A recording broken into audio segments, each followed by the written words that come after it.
Hello everyone, hope you doing welcome back to my channel. ये video Hindi में होने वाला है और आज हम बात कर रहे हैं डे 9 जनवरी दिल्ली लीड कोड चैलेंज की। बहुत ही अच्छा क्वेश्चन हमारे पास आया अभी। ओके, मैं इस क्वेश्चन में आपको ट्राई का जो डेटा स्ट्रक्चर होता है वो मैं आपको स्क्रैच से इम्प्लीमेंट करके दिखाऊंगा। ठीक है, मैं इस क्वेश्चन में कोई ब्रूट फोर्स में टाइम वेस्ट नहीं करूंगा। ये इजी क्वेश्चन है पर स्टिल हम इसके थ्रू सीखने वाले हैं कि ट्राई डेटा स्ट्रक्चर क्या होता है। Okay, मैंने बहुत सारे मटेरियल भी कलेक्ट किया है, मैं आपको डिटेल में उसकी थ्योरी समझाऊंगा। उसके बाद हम पाइथन और जावा, ठीक है, दोनों का इम्प्लीमेंटेशन देखेंगे ट्राई डेटा स्ट्रक्चर का। और हम ये देखेंगे कि इस पर्टिकुलर का जो क्वेश्चन है, यानी कि जो ये एप्लीकेशन है, इसको हम कैसे अचीव कर सकते हैं ट्राई डेटा स्ट्रक्चर के साथ। ठीक है, तो देखो बस आपको इतना समझना है कि जो ट्राई डेटा स्ट्रक्चर होता है वो कहाँ पे यूज होता है। ठीक है, अगर आपको ये पूछे इंटरव्यू में आपको क्या आंसर करना है, देखो जो ऑटो कंप्लीट फीचर होता है, राइट, वेबसाइट्स में होता है, आपने कंपाइलर्स में भी देखा होगा। ये जो ऑटो कंप्लीट फीचर होता है वो कैसे काम करता है, वो काम करता है on the basis of common prefix. यानी कि आपने एक प्रीफिक्स टाइप कर दिया, प्रीफिक्स क्या होता है हम वो सभी समझेंगे। ठीक है, अभी के लिए आप इतना समझ लो। अगर दो तीन वर्ड्स का कॉमन प्रीफिक्स है, ठीक है, जैसे कि हमने यहाँ पे देखा, देखो ए एन डी और ए एन टी। ठीक है, जैसे आपने देख सकते हो ए एन लिख दिया फिर डी और टी। ठीक है, तो ए और एन दोनों में कॉमन था, ए एंड डी में और ए एंड टी में ए और एन कॉमन है। तो उस वजह से इन दोनों का कॉमन प्रीफिक्स होता है। तो अगर आपने ये डेटा स्ट्रक्चर जो अभी आपको यहाँ स्क्रीन में दिख रहा है, अगर आपके कंपाइलर में ये इम्प्लीमेंटेड है तो क्या होगा, जैसे आप ए और एन टाइप करोगे, आपको दिखाएगा दो सेशंस। क्या क्या, ए एंड डी दिखाएगा, वो ए एंड टी दिखाएगा, क्योंकि ये अब आपको लीफ तक लेके जाएगा और लीफ तक जाने के बाद आपको वर्ड्स दिखाएगा। ओके, आपने ए और एन टाइप किया होगा, आपको ए एन डी और ए एन टी का ऑप्शन देगा कि आपको क्या ये ऑटो कंप्लीट करना है कि नहीं। तो उस तरीके से डेटा स्ट्रक्चर काम करता है। हम डिटेल में इसके बारे में जानेंगे। ठीक है, मैं पहले आपको क्वेश्चन दिखा देता हूँ क्या है, उसके बाद हम उसके यूज़ केस को समझेंगे कि इसमें क्यों ये यूज़ करना बेटर है, ऑप्शन है। उसके बाद हम इसको इम्प्लीमेंट करेंगे फ्रॉम स्क्रैच। मैं कोई भी इनबिल्ट लाइब्रेरी यूज़ नहीं करने वाला, ठीक है? मेरा मतलब कोई इंटेंशन भी नहीं है कि मैं आपको मतलब स्ट्रिंग के फंक्शन जो कि इनबिल्ट होते हैं, मैं आपको यूज़ करके क्वेश्चन सॉल्व करके दिखा दूँ। ये ईज़ी क्वेश्चन है, मैं समझता हूँ। जस्ट इसके लेंथ 100 है, आप भी आराम से ब्रूट फोर्स से भी कर सकते हो। बट अगेन मेरा वो एम है ही नहीं दिखाने का, ठीक है? हम कुछ एक्स्ट्रा सीखना चाहते हैं और हम ये स्क्रैच से इम्प्लीमेंट करके देखेंगे, ठीक है? वो मैंने आपको पहले एक वीडियो में बताया था कि मैं ये करके दिखाना चाहता हूँ, तब मुझे मौका नहीं मिला था, तब वो क्वेश्चन सही नहीं था। वो डेटा स्ट्रक्चर्स को स्टाइल से इम्प्लीमेंट करने के लिए। पर आज का जो क्वेश्चन है, मैं इसी का वेट कर रहा था बेसिकली, मैं सच कहूँ तो। ये एग्ज़ैक्ट वही एप्लीकेशन है जो ट्राई का है, ठीक है? तो हम इसमें ट्राई को ही समझेंगे, कुछ और समझने की ज़रूरत नहीं है। कोई और ब्रूट फोर्स वो सब कोई ज़रूरत ही नहीं उन सब की, ठीक है? ट्राई ही आपने समझ लिया, बाकी चीज़ें आप वैसे ही कर लोगे, ठीक है? As simple as that. और वैसे भी जो इन्होंने जो अभी करने को बोला आपने पहले के क्वेश्चन्स में वो सब किए ही हुए हैं। तो हम ट्राई के इसमें फोकस करेंगे, हम वही समझने की कोशिश करेंगे, ठीक है? पाइथन और जावा दोनों में हम देखेंगे। तो जल्दी से शुरू करते हैं आज का question. 2185 counting words with a given prefix. ठीक है, हमको क्या-क्या दिया है सबसे पहले देख लो। हमको वर्ड्स दिए गए हैं, ठीक है? ये अप टू 100 वर्ड्स हो सकते हैं, क्योंकि हमने अभी उसके कंस्ट्रेंट्स देख लिए, 100 हो सकते हैं अप टू वर्ड्स, ठीक है? और हमें एक एडिशनल इनपुट दिया गया है जो कि सेकंड इनपुट है, वो है प्रीफिक्स। ये भी एक स्ट्रिंग दिया गया है, ठीक है? तो हमको करना क्या है ना, हमको ये पता लगाना है कि इतने जो वर्ड्स हमको दिए गए हैं, इनमें से कितने वर्ड्स में ये वाली प्रीफिक्स है, ठीक है? हमको खाली वो काउंट रिटर्न करना है, ठीक है? यानी कि मान के चलो ये जो हमको दिए 4 वर्ड्स दिए, राइट? इन चारों में से कितने वर्ड्स का प्रीफिक्स एटी है, ठीक है? जो भी वर्ड्स एटी से स्टार्ट होते हैं हमको उनको काउंट करना है और इसमें रिटर्न करना है, ठीक है? कोई सबस्ट्रिंग फबस्ट्रिंग कुछ नहीं लगाना है इसमें, ठीक है? जैसे हम पहले के वाले क्वेश्चन में थे, राइट? डे 8 का, डे 7 के जो क्वेश्चन आए थे उन सब फालतू टाइप के थे। ये जो है वो रियल क्वेश्चन है इसका, ठीक है? इसमें क्या करना है देखो, जैसे कि जो वर्ड एटी से जो भी स्टार्ट होता है हमको उसको काउंट करना है और रिटर्न करना है, ठीक है? अब देख लो पी-ए-वाई, ये एटी से स्टार्ट नहीं होता, ठीक है? ये पी-ए से स्टार्ट होता है, तो ये नहीं आएगा। सिमिलरली अगर आप अटेंशन देखोगे तो ये एटी से स्टार्ट हो रहा है। आप देख सकते हैं उन्होंने अंडरलाइन करके भी दिखाया है। तो ये हाँ, ये एक ऐसा वर्ड है जो कि इस वाले प्रीफिक्स से स्टार्ट हो रहा है। यानी कि इस वर्ड का prefix is equal to this word, okay? तो आप कह सकते हो कि हाँ, ये एक पॉसिबल आंसर है, ठीक है? हम इसको काउंट कर लेंगे। नेक्स्ट ये आ गया। इसमें प्रीफिक्स का इसमें पी-आर प्रीफिक्स है, ठीक है? तो अगेन ये कोई यूज़ नहीं है हमारे लिए। नेक्स्ट हम आ जाएँगे इसमें, आप इसमें देखोगे तो ये अटेंड जो वर्ड है इसमें 80 एक प्रीफिक्स आ रहा है, तो जो कि हमको चाहिए। तो कहने का मतलब ये है कि इन चारों में से सिर्फ 2 ऐसे वर्ड्स हैं जिसमें 80 का प्रीफिक्स आ रहा है, ठीक है? तो उस वजह से हमको आंसर 2 रिटर्न करना है, ठीक है? As simple as that. वहीं वो क्वेश्चन में बता रहा है, आप आराम से एक बार पढ़ सकते हो। इन्होंने प्रीफिक्स का डेफिनिशन भी दिया थोड़ा कॉम्प्लिकेटेड टर्म्स में। आपको मतलब आपको क्लियरली समझ में आया तो अच्छी बात है, बट अगेन व मतलब वही है कि जो आपको इंग्लिश में प्रीफिक्स का मतलब होता है ना, ये जो प्रीफिक्स-अफिक्स हैं, ये बेसिकली इंग्लिश से आते हैं, ठीक है? इंग्लिश के वर्ड्स हैं। इनका कोई प्रोग्रामिंग मीनिंग एज़ सच नहीं है, हम जो इंग्लिश मीनिंग है वही इसमें ले रहे हैं प्रोग्रामिंग में, ठीक है?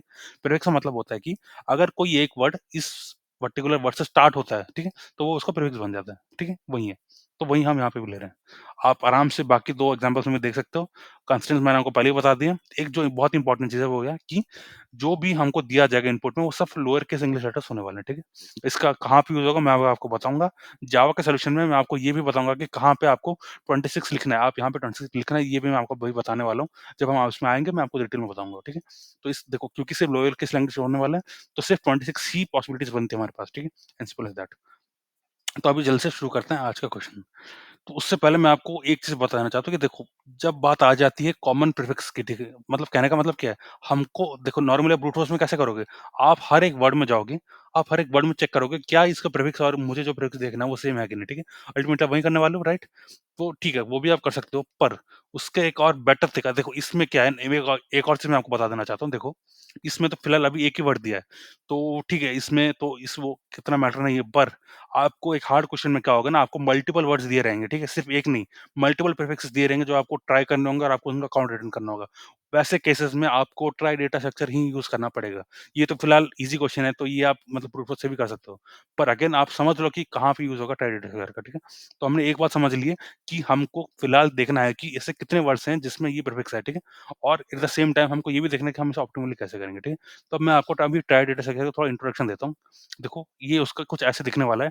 ट्राई यानी कि कुछ और नहीं होता। आप जैसे इसका स्पेलिंग से आप देख सकते हो, ये ट्री जैसा ही होता है, ये ऑलमोस्ट ट्री ही होता है, ठीक है? बट खाली एक डिफरेंस ये है कि जो ट्री आपने पहले के क्वेश्चन्स में देखा होगा, उसमें हम कभी नंबर स्टोर कर रहे हैं, कभी कुछ और स्टोर कर रहे हैं, पर इसमें सिर्फ और स्ट्रिंग्स के लिए यूज़ होता है ये, ठीक है? यानी कि जो ऑटो कंप्लीट फीचर होता है, उन सब के लिए यूज़ होता है, ठीक है? यानी कि वर्ड कंप्लीशन में। तो अब इसका देख लो क्या हो रहा है, हम ये जो 4 वर्ड्स यहाँ पे लिखे हैं, ठीक है? हम इनको इस पर्टिकुलर डेटा स्ट्रक्चर में इंसर्ट करने वाले हैं। तो आप इसको पहले के 2 वर्ड्स को देख लो, ए एंड डी और ए एंड टी। इनमें अगर आप देखोगे तो पहले के 2 कैरेक्टर्स कॉमन है। तो आप देख सकते हो ये कैसे इम्प्लीमेंट किए गए हैं, देखो, ए और एन एक साथ आ गए, उसके बाद एन से यहाँ पे 2 ब्रांच निकाला है, ठीक है? एक डी की तरफ जा रहा है, एक टी की तरफ जा रहा है। यानी कहने का मतलब है कि हमने स्टोर ऐसे किया है इसे कि आप देख सकते हो कि हमने ए और एन को 2 बार स्टोर नहीं किया है। इन दोनों में वो है, राइट? हमने इसलिए 2 बार नहीं किया है, क्योंकि कॉमन थे दोनों में, हमने सिर्फ एक ही बार इन्हें स्टोर किया है। जो डिफरेंट हो रहा है, जैसे ये डी और टी डिफरेंट हो रहा है, तो उनको अलग से स्टोर किया, ठीक है? तो कहने का मतलब वो है। थर्ड और फोर्थ में आप देख सकते हो जो डी है वो कॉमन है, तो इसमें डी और ओ आ गया, इसमें डी आ गया, ठीक है? As simple as that. जो कॉमन होता है प्रीफिक्स वो कॉमन ही रहेगा, उसको हम 2 बार स्टोर नहीं करेंगे, और जो कॉमन नहीं है, खाली उसी को हम अलग से स्टोर करेंगे, ठीक है? कहने का मतलब वो है। जो एक एक्स्ट्रा चीज़ जो मैं अपने इम्प्लीमेंटेशन में अभी करने वाला हूँ, जो मैं आपको भी दिखाऊँगा, वो है कि मैं जैसे कि जो ए लिखा है, एन लिखा है, ये बेसिकली नोड्स होते हैं, ठीक है? ये हमारे नोड होने वाले हैं, ठीक है?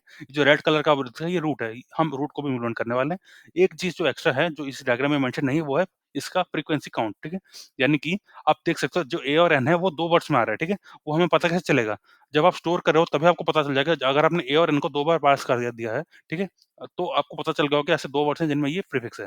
तो हम यानी कहने का मतलब ये है कि हम हर नोड में एक एक्स्ट्रा डेटा मेंबर रखेंगे, जो कि हमें बताएगा कि कितने ऐसे वर्ड्स अभी तक हमने इसमें डाले हैं जिसका ये प्रीफिक्स था, ठीक है? तो वो हम बोलेंगे प्रीफिक्स फ्रीक्वेंसी, ठीक है? अभी हम आपको मैं इम्प्लीमेंट करके दिखाता हूँ। तो देख सकते हो आप, सबसे पहले मैंने क्या किया, मैंने एक नोड क्लास बनाई है, ठीक है? नोड क्लास में हमें क्या करना है, इसके हमने 2 डेटा मेम्स डिक्लेयर किए, यानी कि हर नोड में, जैसे कि आप देख सकते हो ना, ये ग्रीन वाली जो चीज़ है नोड है, ठीक है? इसमें 2 चीज़ें होंगी, क्या-क्या?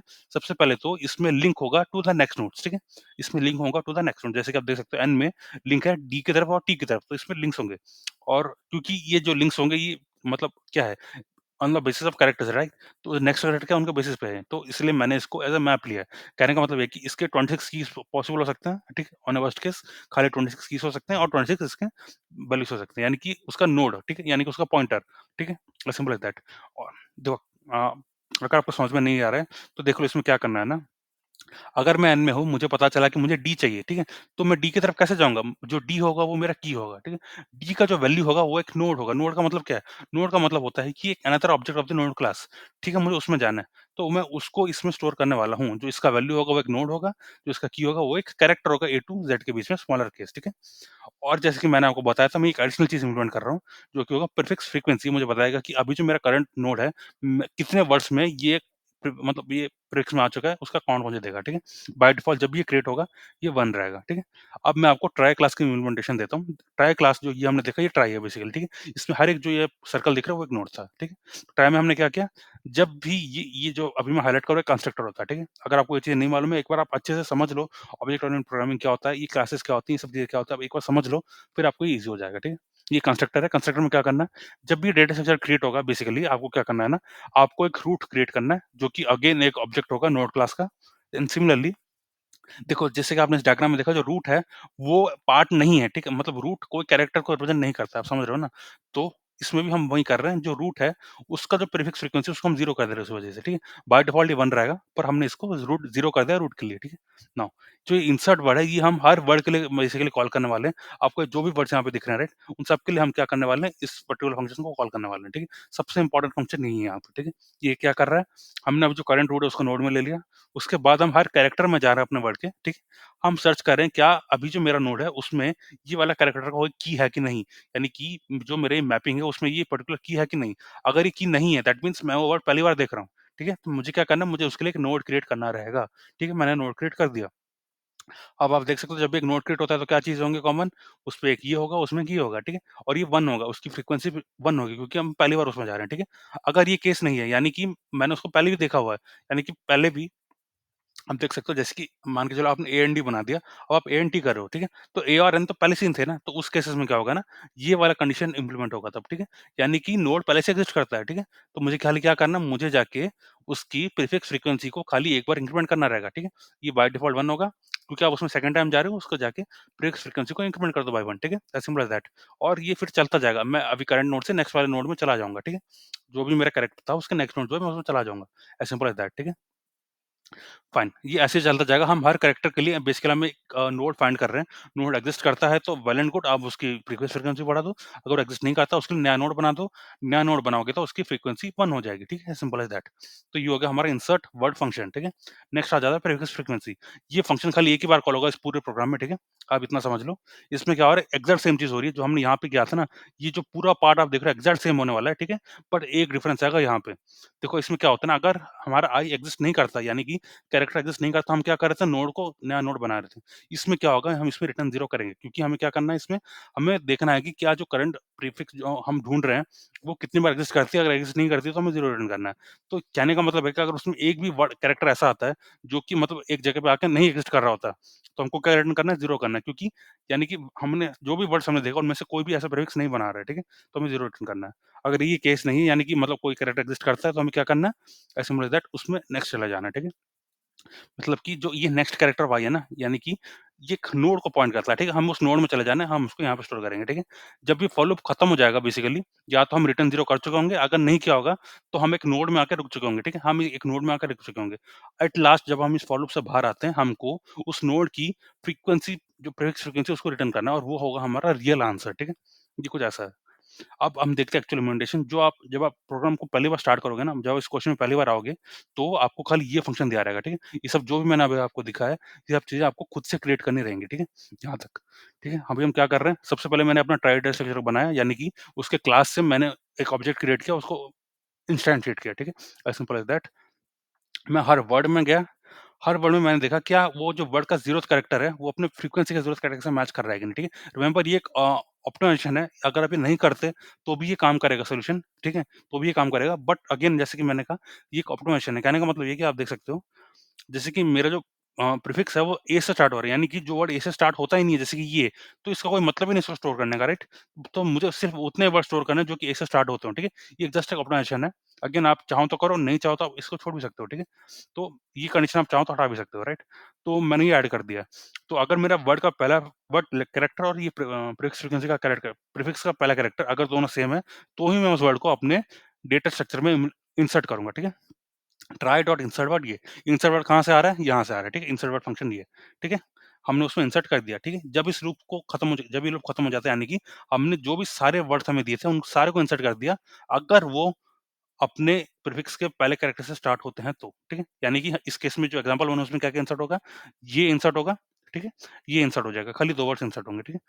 As simple as that. Next जो हम करेंगे और देखो बहुत ही सिंपल है, हम ट्राई में प्रीफिक्स फ्रीक्वेंसी वाले फंक्शन को कॉल करेंगे यानी कि ये वाला फंक्शन कॉल होगा, ठीक है? इसमें हम क्या पास करेंगे? जो हमको ये इनपुट में दिया गया है, खाली ये पास करेंगे। इसका जो भी रिटर्न वैल्यू होगा वो हम इस फंक्शन से भी रिटर्न कर देंगे। अब देख सकते हो ये रिटर्न हो रहा है यहीं से, ठीक है? मैं अभी आपको एक बार रन करके दिखाता हूँ, आपको पूरा क्लियर हो जाएगा कि मैं क्या बोल रहा हूँ। आप देख सकते हो ये सारे टेस्ट केसेस क्लियर कर रहा है, ठीक है? तो इसमें हमने एडवांटेज क्या लिया? देखो एडवांटेज ये है कि अगर सेम प्रीफिक्स होती है तो हम उसको एक ही बार स्टोर करेंगे, जैसे ए और एन मतलब 2-3 वर्ड्स में प्रेज़ेंट थे, हमने खाली एक ही बार स्टोर किया उन्हें, ठीक है? As simple as that. तो उसका फ़ायदा ये हो जाता है ना कि आपको पता चल जाता है कि कितने वर्ड्स में ये कॉमन प्रीफिक्स है, ठीक है? वो एक एडवांटेज हो गया। देखो इस क्वेश्चन में हमको खाली एक ही प्रीफिक्स दिया है, ठीक है? पर इन हार्ड क्वेश्चन अगर हार्ड क्वेश्चन होता तो क्या होता, आपको मल्टीपल प्रीफिक्स दिए होते, ठीक है? उस केस में आपको ट्राई डेटा स्ट्रक्चर ही यूज़ करना था। आप सिर्फ़ देख सकते हो, सिर्फ़ एक ही फंक्शन कॉल से आप पता लगा पा रहे हो कि जो प्रीफिक्स है वो कितने वर्ड्स में प्रेज़ेंट है, ठीक है? वो इसका एडवांटेज है, एज़ सिंपल एज़ दैट, ठीक है? अगर हम बात कर लें इसके स्पेस और टाइम कॉम्प्लेक्सिटी की, तो आप देख लो यहाँ पे आपको थोड़े असम्पशन्स लेने पड़ेंगे। क्या-क्या असम्पशन देख लेते हैं एक बार। मान के चलो n जो है वो टोटल नंबर ऑफ स्ट्रिंग्स हमको गिवन है, ठीक है? मान के चलो जो l है वो maximum length of the string है, ठीक है? और जो m है वो प्रीफिक्स फ्रीक्वेंसी यानी जो ये प्रीफिक्स दिया है, राइट? उसकी लेंथ है, ठीक है? अब देखो ना, वर्स्ट केस क्या होगा?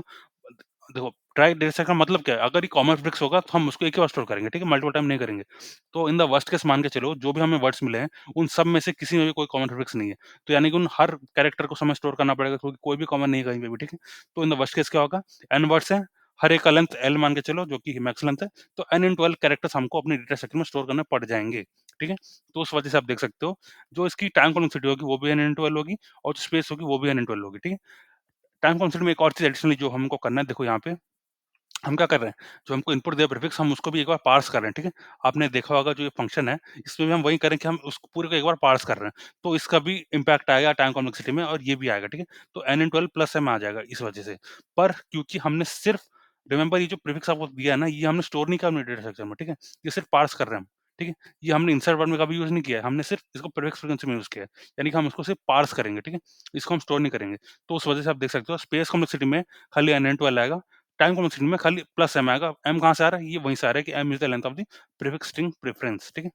PREFP, ठीक है? जो भी लिखा है प्रीफिक्स, ठीक है? As simple as that. तो ये हो गया हमारा पाइथन सॉल्यूशन।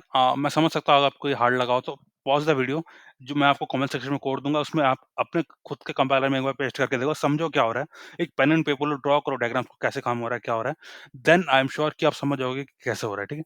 मैंने आपको इसका हिंट भी दे दिया कि क्या काम करता है। इसका आइडिया बहुत ही सिंपल है कि अगर बहुत सारे वर्ड्स में कॉमन प्रीफिक्स है, तो हम उसको एक ही बार स्टोर करेंगे और एट द सेम टाइम उसकी फ्रीक्वेंसी को बढ़ाते जाएँगे, ठीक है? तो ये जो मेरा हर नोड में जो ये डेटा मेंबर है, ये मुझे बता देगा कि मेरे पास कितने ऐसे वर्ड्स थे जिनमें ये प्रीफिक्स कॉमन था, ठीक है? एज़ सिंपल एज़ दैट, ठीक है? सेम चीज़ अगर हम जावा में देखें, तो मैंने इसको जावा में भी इम्प्लीमेंट किया हुआ है। बहुत सारे स्टूडेंट्स क्या करते हैं, उनको सिर्फ जावा पसंद होता है, वो जावा में ही करना चाहते हैं। इस वजह से मैं अब हर सॉल्यूशन में आपको जावा का कोड दे रहा हूँ, ठीक है? तो आप जावा में देख सकते हो क्या हो रहा है। ये सेम नोड क्लास मैंने बनाया है। आप पाइथन में देख सकते हो हमने क्या किया, हमने ये एक मैपिंग क्रिएट की, ठीक है? इसको पाइथन में मैपिंग बोलते हैं, ठीक है? की वैल्यू पेयर। तो इसमें हम कैसे करेंगे, ये ऐसे करेंगे। हमने ये मैप यूज़ किया है, ठीक है? इसका की क्या होगा, कैरेक्टर होगा। इसका वैल्यू क्या होगा, एक नोड होगा। नोड क्या है, सेम ये है, ठीक है? जो क्लास है वही है, ठीक है? वैल्यू और क्लास दोनों सेम है, राइट? ये होगा नेक्स्ट कर, और ये होगा इसका प्रीफिक्स फ्रीक्वेंसी जो कि इंट होगा। हम जब भी कंस्ट्रक्टर में होगा, यानी कि जब भी ऑब्जेक्ट क्रिएट होगा, तो हम इसका कंस्ट्रक्टर कॉल होगा, ठीक है? तब हमें क्या करना है, हमें इसको इनिशियलाइज़ करना है, ठीक है? अब जैसे कि मैंने आपको पहले स्टार्टिंग में क्वेश्चन में बताया था, क्योंकि हमको यहाँ पे मेंशन है कि सिर्फ 26 कैरेक्टर्स होंगे, तब आप क्या कर सकते हो ना, यहाँ पे आप 26 लिख सकते हो। आप लिखोगे तो भी कोई इश्यू नहीं, बहुत ही अच्छी बात है। नहीं लिखोगे then also it is fine, ठीक है? ये अप टू यू है, आप लिखो ना लिखो, क्योंकि 26 ज़्यादा बड़ा नंबर नहीं है, तो मैटर नहीं करता आपने लिखा है, नहीं लिखा है, ठीक है? पर आप चाहो तो यहाँ पे लिख सकते हो, ठीक है? As simple as that. और ये हो गया आपका ये 1, ठीक है? प्रीफिक्स फ्रीक्वेंसी, ये हो गया अपना नोड क्लास। अब हम बात करते हैं ट्राई क्लास की। ट्राई क्लास में एग्ज़ैक्ट सेम चीज़ हम कर रहे हैं। हमने एक रूट बनाया, हमने अपने कंस्ट्रक्टर में उसको इनिशियलाइज़ किया, ठीक है? Root is equal to new node. फिर जो रूट की जो फ्रीक्वेंसी थी, राइट, फ्रीक्वेंसी उसको 0 कर दी। क्यों? अब देख सकते हो रूट जो है वो कभी भी स्ट्रिंग का पार्ट नहीं होता, किसी वर्ड का पार्ट नहीं होता, ठीक है? वो जस्ट मतलब एक अब मान के चलो मेटाडेटा टाइप का ऐड करता है। वो एक रिक्वायरमेंट है डेटा स्ट्रक्चर के लिए, पर उसका कोई रियल सिग्निफिकेंस नहीं होता, ठीक है? उस वजह से हम उसकी फ्रीक्वेंसी को हमेशा 0 करते हैं। आप जब मेरा इम्प्लीमेंटेशन देखोगे ना, आप समझने की कोशिश करो, आपको ये भी दिखेगा कि देखो, हम हर वर्ड में जा रहे हैं, हमने सिर्फ रूट को as a starting point use किया, ठीक है? रूट का और कोई काम नहीं था यहाँ पे, ठीक है? समझ रहे हो ना? अब ये चीज़ आपको समझ में आएगी धीरे-धीरे। नेक्स्ट जो है, आप देख सकते हो ये जो हमने किया इंसर्ट वर्ड, इसमें क्या कर रहे हैं, हम अपने वर्ड के जो कि गिवन वर्ड है उसके हर कैरेक्टर में जा रहे हैं और उसको अपनी ट्री में इंसर्ट करने की कोशिश कर रहे हैं। अगर एग्जिस्ट करता है तो हमें क्या करना है, तब हमें करना है ये, ठीक है? हमने उसकी प्रीफिक्स फ्रीक्वेंसी को +1 कर दिया। अगर एग्जिस्ट नहीं करता तो हमें क्या करना है, हमको एक न्यू नोड इंसर्ट करना है फॉर दिस पर्टिकुलर की, ठीक है? ये की हो गया, ये उसका वैल्यू हो गया, एक न्यू नोड हमें इंसर्ट करना है, ठीक है? जब आप न्यू नोड इंसर्ट करोगे तो क्या हो जाएगा, उसकी प्रीफिक्स फ्रीक्वेंसी 1 हो जाएगी, ठीक है? क्योंकि वो पहली बार आया तो 1 हो गया, ठीक है? फिर बात आती है ये। देखो, ये चीज़ मैंने आपको पाइथन में एक्सप्लेन की अच्छे से, तो मैं अभी आपको ज़्यादा डिटेल में नहीं बता रहा हूँ, पर मैं एक्सपेक्ट करता हूँ कि आप एक बार खुद से ट्राई करके देखोगे और समझने की कोशिश करोगे क्या हो रहा है, ठीक है? ये चीज़ें आपको खुद से ही समझनी पड़ेंगी, ठीक है? मैंने आपको फिर भी बताया हुआ है, पर मैं समझ सकता हूँ कि मैं जो बताऊँगा आप उसको डिटेल में नहीं समझ पाओगे। आपको कोड लेना पड़ेगा, पेन पेपर लो, इसको समझो क्या हो रहा है, then only you will get confidence about it, okay? अब आ जाती है प्रीफिक्स फ्रीक्वेंसी की बात, ये एग्ज़ैक्ट सेम है जो कि हमने ऊपर फंक्शन दिखा रहे हैं, कि जो है ये एग्ज़ैक्ट सेम चीज़ हो रही है। अब देख रहे हो ना जो भी यहाँ पे हो रहा है, स्ट्रक्चर इसका एग्ज़ैक्ट वही है, ठीक है? बट ओनली डिफरेंस आपको यहाँ पे मिलेगा कि इसमें जो इफ कंडीशन है, ठीक है? इसमें हमें नया नोड बना रहे हैं, जब ये एग्ज़िस्ट नहीं करता, ठीक है? जब ये वाला की एग्ज़िस्ट नहीं करता, ठीक है? तब हम क्या कर रहे हैं? न्यू नोड बना रहे हैं। लेकिन इस वाले केस में जब ये की एग्ज़िस्ट नहीं करता, तब आपको रिटर्न 0 करना है। क्यों? क्योंकि हम बात कर रहे हैं प्रीफिक्स की। हम चेक कर रहे हैं प्रीफिक्स एग्ज़िस्ट कर रहा है कि नहीं, ठीक है? तो अगर ऐसा कोई भी क्या मतलब सिचुएशन आया जहाँ पे इसका एक वर्ड एग्ज़िस्ट ही नहीं करता आगे, ठीक है? तो आपको रिटर्न 0 करना है, यानी कि इस प्रीफिक्स को कोई भी वर्ड में नहीं है, ठीक है? तो आपको ऐसा समझना है। अगर वो केस नहीं है तो आपको क्या करना है, आपको सिंपली नेक्स्ट में चले जाना है, ठीक है? नेक्स्ट नोड में चले जाना है। एट लास्ट आप जिस नोड में आप रुकोगे, यानी जब भी फॉलो अप कंप्लीट होगा, आप जिस नोड में रुकोगे, उस नोड की जो प्रीफिक्स फ्रीक्वेंसी आपको वो रिटर्न करनी है, ठीक है? At last. तो अब हम रियल सॉल्यूशन में आ जाते हैं। जब आपने प्रोग्राम स्टार्ट किया होगा, आपको खाली इतना ही मिला होगा। ये जो ऊपर का जो भी है, ये आपको खुद से इम्प्लीमेंट करना पड़ेगा, ठीक है? As simple as that. तो हम देख लेते हैं क्या कर रहे हैं। हमने ट्राई डेटा स्ट्रक्चर को इनिशियलाइज़ किया, दैट इज़ हमने ट्राई क्लास के लिए एक ऑब्जेक्ट को इनिशियलाइज़ किया, ठीक है? हम हर वर्ड में गए, उस वर्ड का हमने देखा कि क्या अभी करंट वर्ड का जो ज़ीरोथ कैरेक्टर है, वो अपने प्रीफिक्स के ज़ीरोथ कैरेक्टर से मैच कर रहा है। अगर वो कर रहा है, तो हमने उसे अपने ट्राई डेटा स्ट्रक्चर में इंसर्ट कर दिया, ठीक है? ये जो फंक्शन यूज़ हो रहा है, कहाँ से आ रहा है? ये यहाँ से आ रहा है, ठीक है? फाइन। उसके बाद हमने क्या किया, देखो ये खत्म हो गया, यहाँ पे हमने सारे वर्ड्स को इंसर्ट कर दिया, जो भी मतलब प्रीफिक्स का और करंट वर्ड का, जब भी फर्स्ट कैरेक्टर मैच कर रहा था, हमने क्या किया, उसको अपने ट्राई में इंसर्ट कर दिया। नेक्स्ट, अभी जो हम इस देखो ये अभी तक हमने यूज़ नहीं किया था, राइट? तो अब हम इसको यहाँ यूज़ करेंगे। रिटर्न क्या, try dot prefix frequency of this, ठीक है? ये जो हमको प्रीफिक्स दिया गया है, अभी हम उसकी फ्रीक्वेंसी को कैलकुलेट करेंगे अमंग द गिवन वर्ड्स, ठीक है? तो हम कौन-सा फंक्शन यूज़ कर रहे हैं? हम ये वाला फंक्शन यूज़ कर रहे हैं, ठीक है? इसका रिटर्न का इंट है, ठीक है? तो ये हमने यूज़ किया। तो try dot prefix frequency of this, तो ये जो रिटर्न वैल्यू होगा, वो हमारा अल्टीमेट आंसर होगा। आप देख सकते हो कि ये सारे टेस्ट केसेस क्लियर कर रहा है। ये मैंने पहले ही सबमिट किया हुआ था और ये आराम से सबमिट हो रहा है, ठीक है? सो अपन that was all for this video. देखो मैं आपको एक चीज़ बताना चाहता हूँ, ये चीज़ आपको डिफिकल्ट लग रही होगी, बट ये पूरा पर्पज़ इस वीडियो को बनाने का यही है। देखो, मैं चाहता था आपको सिंपली ब्रूट फोर्स सॉल्यूशन यानी कि 2 फॉर लूप लगा के वो सब करके मैं आपको दिखा सकता था, राइट? ये चीज़ आराम से हो जाती वैसे में, पर मैं वो सब नहीं करना चाहता, ठीक है? 2 फॉलोअप का मतलब क्या, देखो, 1 फॉलोअप लगेगा आपको इसमें जाने के लिए, दूसरा फॉलोअप लगेगा आपके हर कैरेक्टर को जो कि इस प्रीफिक्स में, राइट? उसको उस गिवन वर्ड से मैच करने के लिए, ठीक है? आपको 2 फॉलोअप लगा के आप आराम से ब्रूट फोर्स में कर सकते हो, क्योंकि जो कंस्ट्रेंट्स हैं वो बहुत ही छोटे हैं। पर मैंने आपको ट्राई दिखाया, ट्राई को इसको एक्सप्लेन करने के मैंने एफर्ट्स लिए, मैंने आपको मतलब प्रॉपर रिसोर्सेज़ कलेक्ट किए, क्योंकि देखो, कहने का मतलब ये है, राइट, कि ये बहुत ही अच्छा क्वेश्चन है, ठीक है? मैं नहीं चाहता कि आप इसको मिस करो, ठीक है? कहने का उतना ही मतलब है। ठीक है? आप आराम से ट्राई को समझ लो, बहुत ही अच्छा क्वेश्चन है। ऐसा क्वेश्चन आपको आगे नहीं मिलेंगे, आपको सीधा डिफिकल्ट क्वेश्चन मिल जाएँगे। आपने बेसिक ही नहीं किया होगा, आप सीधा डिफ़ॉल्ट करना पड़ेगा, ठीक है? तो इसलिए मैंने वीडियो बनाया है। आप आराम से एक बार समझ लो, आई एम श्योर कि आप इसको आराम से कर लोगे उसके बाद। सो अपन that was all for this video. अगर आपको मेरे एफर्ट पसंद आते हैं, प्लीज़ चैनल को सब्सक्राइब करें। This really gives us a lot of motivation to continue further. See you tomorrow. Thanks a lot.